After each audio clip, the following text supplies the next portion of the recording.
What's up guys, it's Roger, and today I'm going to be going over the God roll and reviewing the different times pulse rifle. Now this is a rapid fire frame pulse rifle, and one that I actually enjoy quite a bit after doing some gameplay with it today. You're going to see. Now this is the roll that I have right here that you're seeing in the gameplay.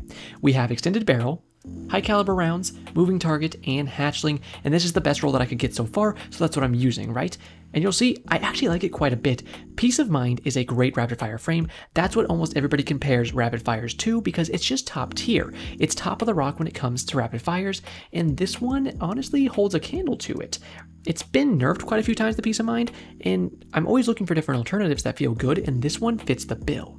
Now, let's come over here to our barrels. I'm just going to go right into it. I would recommend you go for something like small bore. You can, of course, go for something like Hammer Forge if you want straight up range. If you would like something like Fluted Barrel, you could do that too, but I would recommend you do small bore because it has a good mix of the stability and the range. Over here for your magazine, you can go whatever you want here, of course, but I do like ricochet rounds. You can bounce those off walls, and again, same thing as small bore here. That's going to give you some extra range and stability. Now we're going to go to the more controversial stuff over here. I do want to say, if you have a different opinion about anything in this video, that's completely fine. You can go ahead and respectfully leave your different opinions in the comments, but everyone has different ideas of what their God roll is, so that's fine. You know, if you like using something that I don't like using, good on you. But this is my opinion, and hopefully you can respect that. Now, let's talk about this first column here. So we're going to go perk by perk, starting with Subsistence. This says defeating targets partially reloads the magazine from reserves. This can be good, mostly going to be good for PvE, but for PvP it's not the best. Only does 10% refill in the magazine. Can be fine, you know, you can keep going on streaks with this because you just don't really have to reload your weapon, but for the most part it's not going to be that great. Stats for all we don't need to waste too much time on. Hitting 3 separate targets increases weapon handling, stability, reload, and range for a moderate duration. Who cares? Especially if you're using this thing in threes like I'm mostly going to be once Trials comes back around, then you're not even really ever going to get chances to do that unless you're somehow hitting all 3 of the enemy team, but they're going to be spread out most likely, so not going to come in handy too much. Offhand Strike. Final blows grant additional weapon range, stability, and accuracy when firing from the hip for a short duration. Let's go ahead and click that. We can turn that on and look at our stats on the left side actually do change. And you see, look at the hip fire in the bottom left. Right down here, it says 29 meters of range, but if we turn that off, you know, it's 20. So this gives us 9 extra meters of range for our hip fire shots once this is activated. We have to get a final blow first, but then you can do this. People like these hipfire type builds. Offhand Strike is mostly something like on fusion rifles. It's actually really good. You could go this if you want kind of a goofy build for this gun, but it's not what I would recommend for the most part. Invisible Hand is a new perk we just got, and it's not very good. Repeatedly missing targets increases the weapon stability for a short time. We're going to go another perk later on in the second column that has the same kind of problem as this, which is this perk just tries to reward you for being an inconsistent player. If you're lacking skill, this is still not even that good for you. You want the things that are going to be helping you kick up your TTK, that'll help you be more consistent and stay on target. This is just trying to reward you for not being on target at first. But if you're missing shots on your target and then trying to get back on top of them with the stability that you get from this, most likely you're already dead. So this is not something you want. Do not use this perk. Now next up here we have Heating Up, which is actually a very solid perk. You can see here, this says it final blows those up and increase accuracy and stability while improving vertical recoil. So you take somebody out, and on that weapon kill, you're going to get minus 15% accuracy cone growth, which is actually very good. 15 stability and 20 recoil direction per stack. That's a max of 2 stacks. So let's say you take the first person out, boom, right up there, up to 71 stable on that.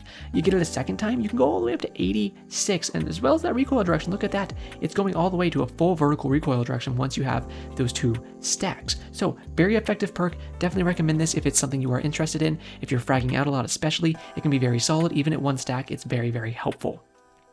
Now, after that, we have Moving Target. Again, this is what I was using on my roll today in this gameplay, and I gotta say, it's a very good perk. It says it increases your movement speed and target acquisition while aiming down sights. So while you do aim down sights, you get 10 aim assist and 2.5% reduced aiming down sights movement speed penalty, which is very nice. You can actually strafe faster, which can throw off your enemies and help you win a gunfight.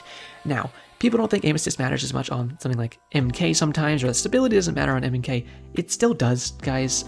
People just think if you're on M&K, it's just like an absolute laser beam.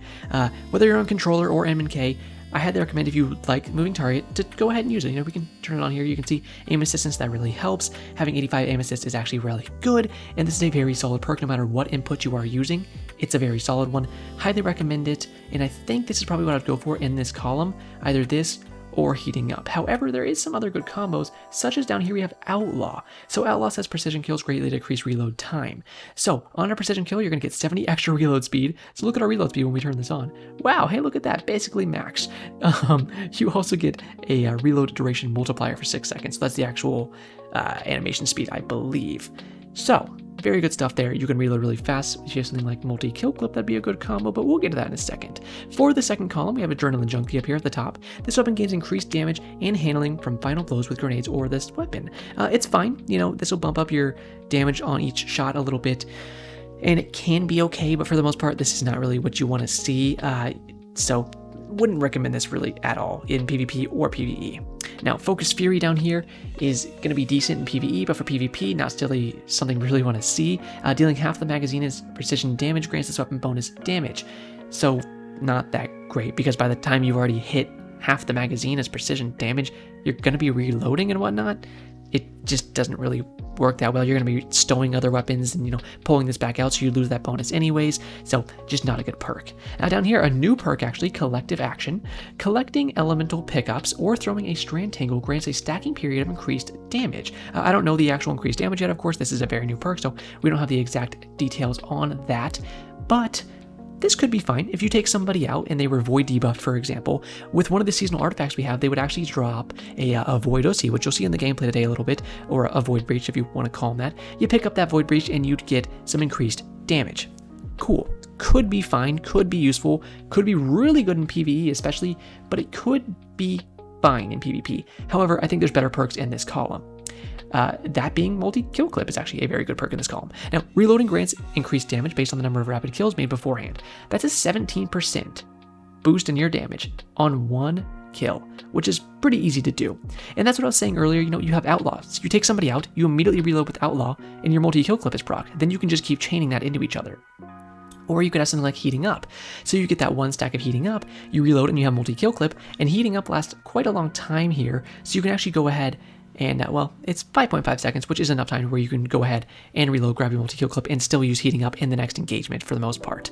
So this can be a good combo. There's Heating Up and Outlaw right here are the things I would suggest if you want to go for multi-kill clip. Golden Tricorn is very similar up here to Adrenaline Junkie, wouldn't really recommend it for the most part. Final blows of this weapon grant bonus damage. While this buff is active, grenade or melee kills of the same damage type greatly increase its damage and duration. That's a 15% damage buff. Again, if you're going to go for a damage buff on this gun, just go for multi-kill clip because it's the highest percentage boost, and it'll just be the best for you. Headseeker is a perk I really do not like. Other people like it quite a bit. Body shots landed with this weapon increase precision damage and aim assist for a short time. So this is very similar to our Invisible Hand as I was talking about earlier. This is a perk that just rewards you for being an inconsistent player. This is something that's going to create bad habits for you, and you don't want to do that. You should always be aiming to become as best of a player as you can, and that means hitting as many precision shots so you can get that most optimal TTK as possible. If you don't know, the Headseeker is not going to change TTK on your guns, so you're wasting that perk slot completely by going this. People try to act like the aim assist matters, but the aim assist on this is a very small amount that really doesn't help you in the slightest. So do not run Headseeker, guys. It is fool's gold. If you actually love it, like I said earlier in the video, that's fine. You can run it. That's up to you. But you clicked on the video because you wanted someone else's opinion because you didn't trust your own enough.